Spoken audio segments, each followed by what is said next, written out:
Shalom, Kohalo, Yahweh, Bahasham, Yahushai, Bahasham, Rakakwadash. Double honors unto the apostles, double honors unto the elder bishops. Salutations to all our fellow laborers doing this work in truth and sincerity, risking their lives and their freedom to do so. Now more so than ever, the 144,000 and the scattered elect that are scattered around the four corners of the earth among the heathens that look like those heathens. And to the few akwaf that are listening and learning to you, I say shalom. This is your brother Malcolm coming at you with another lesson. And this is going to be part 2 of that devil means deceiver. And the whole world has been deceived, and through the power of Yahweh, Bahasham, Yahushai, and through the men of the Lord, starting with the apostle elders of the great millstone on down to the men on the other side of the line and the affiliates. The truth has come back into the world. All right. And what you're looking at is this is Renaissance art. I put in, images of the black icons of the Dark Ages, and it gave me the medieval times, which kind of comes close to, the same. The one kind of bled into the other, But this is black musicians in Portuguese painting of engagement of Saints Ursula and Prince Etheris in 1520. These men don't look like slaves, or neither are they in hardcore bondage. And they probably performed and traveled all over the place, and they probably were leaving seed everywhere too. I can guarantee you that. Because when you look at Hollywood, when you look at the movies of the time periods, and in these recent years, they've been showing you the presence of brown-skinned people during these time periods and places. But not what they don't show you is that these people, the majority people, are actually the ruling class people. Esau, Edom, the so-called white people, or the Cajuns of Call, they didn't come into power until the Renaissance, which means rebirth. All right, so as we go through some of these images, this is Othello, a Moor. All right, he was a general from William Shakespeare's Othello, and may be one of the most famous depictions of black people in medieval Europe history. All right. Now I'm saying this, though it's a fictional character, the basis is actually based upon Capitano Moro, a Moorish captain. All right, from the 1500s, and this was written by an Italian writer named Cinthio. So they don't tell you the truth about these things, and as racist as Esau Edom is, you think that Shakespeare's one of his plays would be a play of a Moorish general, a worshiper of Islam, having sexual relations with a white or occasion of call princess or family of nobility? Do you really think so? When you think about how racist they were in the 1800s, in the 1700s, in the early 1900s, with all the hangings and the lynchings after let me let this dog out.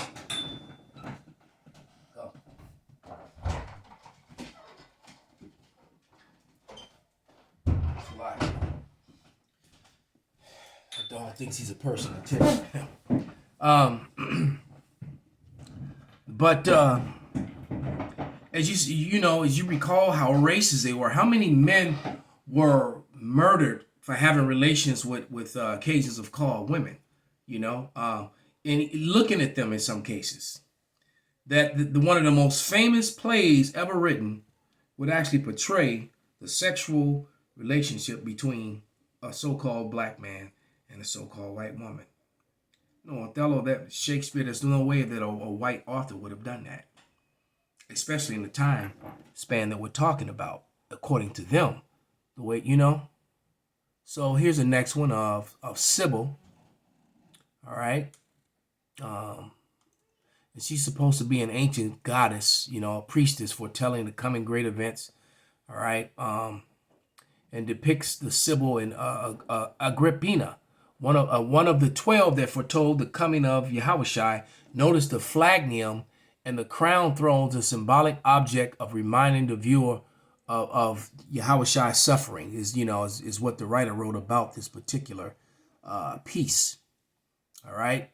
Adam, and it was, but here we go. Adam Janssens, Agrippine, Sybil, Netherlands, 1575. Now you have to recall the letter that Edomites like to poke fun of now and try to joke about, saying that, that Benjamin Franklin had temporary insanity when he said that the Swedes, the Germans, the Italians, were black. But here are the artifacts from the time period showing it to be true. All right. Is that Psalms 85 and 11? And I'm going to be reading from the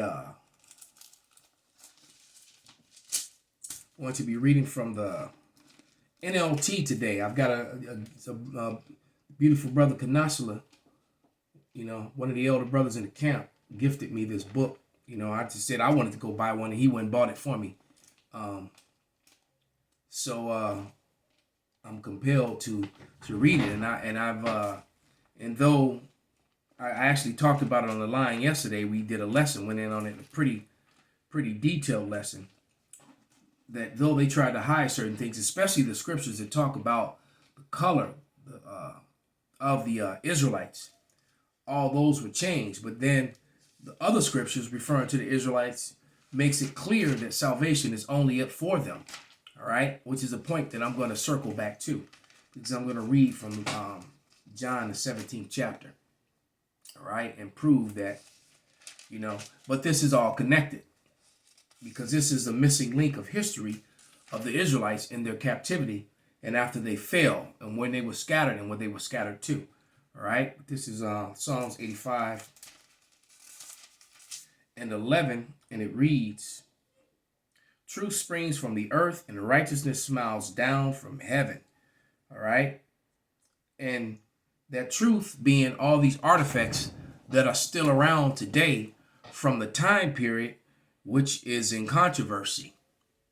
All the videos that I did on the Maccabean Spirit channel, and all the angry occasions of call, complaining about stealing their heritage, and you're laughing about, the Irish, the Scots, the Brits, the Danes being people like you looking at on the screen. And it's no laughing matter, because it's absolutely true. Right here we have and so, if their whole thing is, if we don't present this evidence, then we hide this evidence. They just don't, they don't do it. Then clearly it can't be real, because but it's real. All right.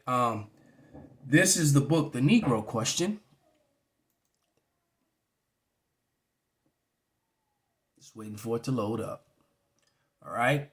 This is the book, The Negro Question, by Lee Cummings. Let's see if I can raise that up. And I'm just going to read from, these are highlighted points in the book from pages 4 and 5. All right. And these are different authors, philanthropists, and historians that spoke about the color of the Israelites. All right. And, and the people in Europe in general. All right. It says, Professor Winchell Alexander, page 4, Our Remote Ancestry, 1815 to 1900, collection of journals. All right. So he lived from 1815 to 1900. All right. These short black men came from Atlantis, northern Africa, and they overran Europe, and they were known as Britons. All right. Now, where they came from, that part is a false. But they did rule over Britain at the fall of Rome. All right. It says, Roman historian Tacitus, the origins of the Black Britons. All right. The Iberians are black people with curly hair. That will be your Irish. All right. Anthropological Review, Society, London, Volume 8. All right. So why isn't that taught in school? Why is that not, used when you're making time period pieces about Robert the Bruce, and things of that nature? All right. The Outlaw King, which was a great movie. They just didn't have the right people playing the parts of, because the cases of call were in servant status or just being wild in the forest at the time. They were the wildlings. They kind of mixed the that wildling history with the Danish with the Viking history. They run the two together, instead of just telling the truth. That's why the Danish, the Vikings and the Brits and et cetera, eventually made peace. They were the same people. All right.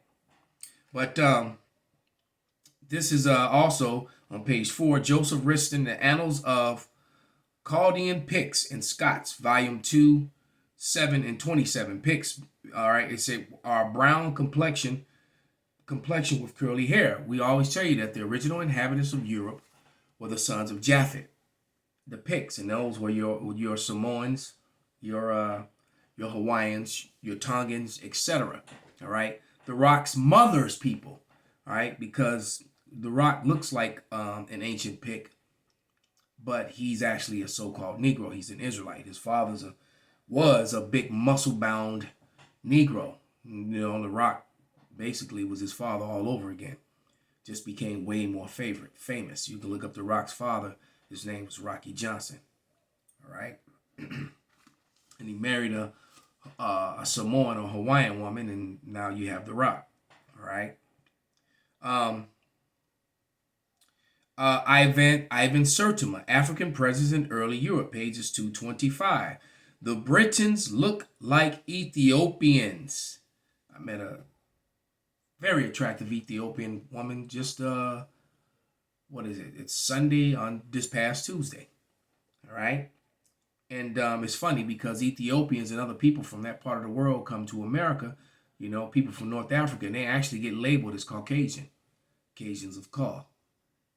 So once again, the so-called white man is a deceiver, all right, and a devil, and devil means deceiver. Okay. Here we go. Another one. Albert Churchward, 1912, Origins and Evolution, pages 12 and 13. The Black Basque, meaning bodies, were exterminated from Europe. All right. So he's telling you that all over Europe, and Professor Boyd Dawkins, which I'm about to read next, gave you more insight on it. All right, on page 5, Professor Boyd Dawkins, our earliest ancestors, bygone days, a lecture delivered in the public hall, Collinhurst, Manchester, January 8th, 1879. The ancient Britons, this is page 5, Irish, Scots are short black people, pages 103 to 107. All right. Dr. Thurnham, Nature Journal of Science, page 92. From the evidence at hand, it seems the Iberians, all right, black man, occupied the whole of Western Europe at one time. So it just wasn't the Iberian Peninsula, all right, Portugal, Spain, Ireland, Scotland, all of it. All right, the Netherlands, all those castles that were built by so-called black people, Israelites, that were the ruling class people in Europe for 1,000 years after the fall of Rome up until the Renaissance.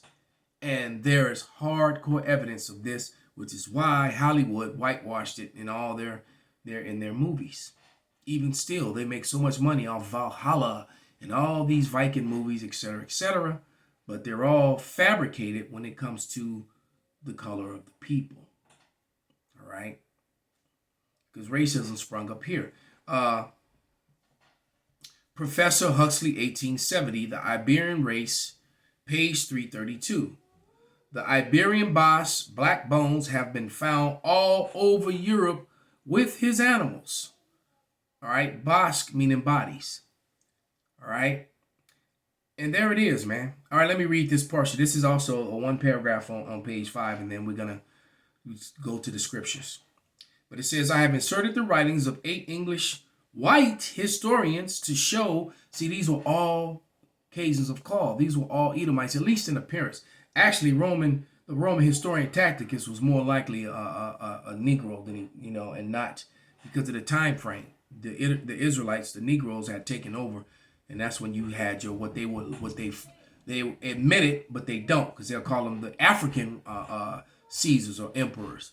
They weren't Africans, they were Israelites. They try to pass the Israelites off for being Africans, knowing that Africans are a different race of dark people. All right. And the world is beginning to learn that truth as well. That the Negroes, so-called Negroes who came in for Africa, they weren't Africans at all. They were refugees there. They came from the land of Israel. They were refugees and built all those cities and all those towns that were developed, from along the Niger River all the way up to Benin. All those castles that were built by these very same people. And you notice the castles that were all throughout Africa, which they don't like to show and pretend that they didn't exist, and just say that they only lived in grass huts. That was the Hamites that lived in grass huts. But even some of the Hamites also have built structures. So, but nevertheless, if you see some of these castles, just like the ones in the fort that the Israelites were sold from, all right, they built the same ways as the castles are in Europe. And the so-called white man builds differently. He builds with carved, rounded stone with pillars, like in Mount Seir and Petra. All right, but it says, I have inserted the writings of 8 white historians to show you that our white brothers who were closer to an epicenter didn't have a problem telling the truth about the origin inhabitants of Europe. Why? Because they were proud of them conquering them. So the thought to lie and change who they were and all that hadn't come yet. As far as films and books, because the average Negro couldn't even read during the time that all these authors were writing, and making these books and all these entries. It says these Welshmen, Britons, Irish, Frenchmen, Russians, Germans, Italians, Swedes, same thing as Benjamin Franklin said, and you had occasions of Carl laughing about it, saying that he was, high on something, or when he wrote that, when he said that. Everything else he did, though, he was legit and an American hero, an Edomite hero, except for that letter. All right, but it says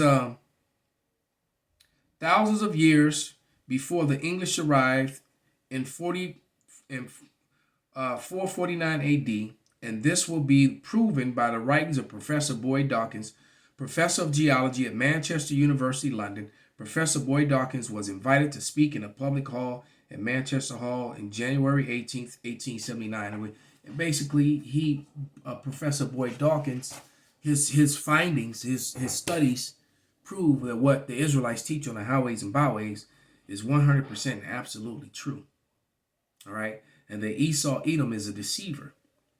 So, let's go to some history, all right, in the Maccabees to set the stage, right, before we read the reading of John, which will probably be done in part 3. Lord's will, I'll get to the John, all right, in part 3, definitely. So, but let's go to the Maccabees and let's just read First Maccabees. All right, so this is First Maccabees 1 and 11, and it reads, and in those days went there out of Israel wicked men who persuaded many, saying, let us go up and make a covenant with the heathen that are round about, for since we departed from them, we have had much sorrow. So this device pleased them well. Then certain of the people were so forward herein that they went to the king, who gave them license to do after the ordinances of the heathen, whereupon they built a place of exercise at Jerusalem according to the customs of the heathen. All right? It says, because it's not going off building a place of exercise. They built it according to the customs of the heathen. All right? And made themselves uncircumcised and forsook the holy covenant and joined themselves to the heathen and were sold to do mischief. So, we've always had that 2/3 renegade rebellious element among us. All right? And one of the things that they did was they were going off. They were working out naked. That's how they became uncircumcised. I forget the terminology. Apostle Ramlad spoke on it about 3 or 4 days ago. How, Jake would sew the foreskin back onto their rods to work out naked. And that's why they worked out naked, to prove that they weren't circumcised. Why? Because it became against the law for an Israelite to refer to himself as so. To refer to yourself as a Judite or a Benjamite or a Levite or whatever of the other tribes that you were from. All right. And this very important detail in history is left out in Christianity. All right. They go right from the Babylonian captivity. All right. And then they jump straight to Rome. All right. And just completely skipping over the Grecian captivity. And the Romans are extended from the Grecians. But this Grecian activity, what happened, is very important because that's when the Israelites became Hellenized, when they became Greeks. Why you get the confusion when you read Acts, or you read scriptures like when it says there's no difference between neither Greek nor Jew. And there's 1,000 lessons done by the great Millstone proving that point, that was talking about the Israelite foreigners who were speaking Greek. All right. Because those people were called Hellenists. Acts 6:1 is a perfect example of that. Acts 9:29. I've probably done at least 10 videos over the years, over probably the last 5 or 6 years, on that subject matter alone.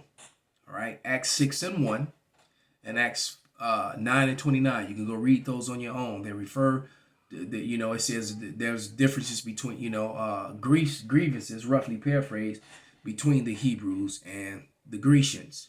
But those Grecians were Hellenized Israelites who followed after the Greek customs and spoke Greek. Their children even had Greek names. That's how you got people like Timothy and Cornelius.